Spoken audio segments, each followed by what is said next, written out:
चला, एवढं सर्दी पडसं झालेलं आहे ना, तर सर्दी पडसासाठी एकच रामबाण उपाय आहे. कारण की गोळ्यांचा पण फरक पडत नाही, औषधचा पण फरक पडत नाही. बघा, अशा मस्तपैकी ना खाऱ्या दाया आणायच्या बाजारात ना, सहज भेटून जातील त्या खाऱ्या दाया आणायच्या आणि त्याच्यामध्ये असं लसणाच्या पाकळ्या निवडून टाकायच्या आणि असं खायचं. हे बघा, तर आहे ना खूपच छान लवकर सर्दी चालली जाते, एकच दिवसामध्ये सर्दी गायब होते. तर हे असा खूप छान उपाय आहे हा. आधीचे लोक कुठं औषधने गोळ्या खायचे, असंच खायचे ते. तर मी पण खाऊन बघितलं. हे बघा, एकच नंबर आणि खूप छान लवकर सर्दी गायब होते आणि खोकलासुद्धा गायब होतो याच्याने, डायरेक्ट कमीच होऊन जातो. हे बघा, हे लसूण आहेत आणि या दाया, हे बघा, या दायांमध्ये अशा लसणाच्या पाकळ्या तुम्ही तुकडे करून सुद्धा टाकू शकता.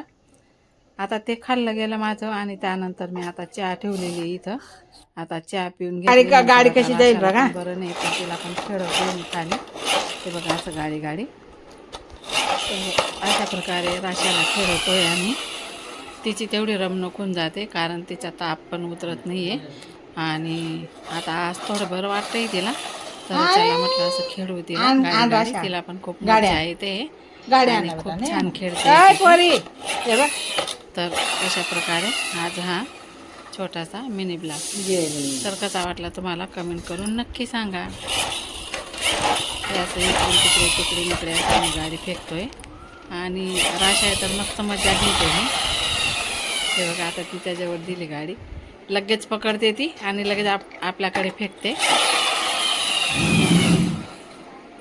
हे अशा प्रकारे. हे बघा, हे बघा, आता ती धरून फेकेल. फेक इकडे फेक, हे बघा, गाडी फेक इकडे. चला भेटू राशू गाडी आण. पुढच्या व्लॉगमध्ये.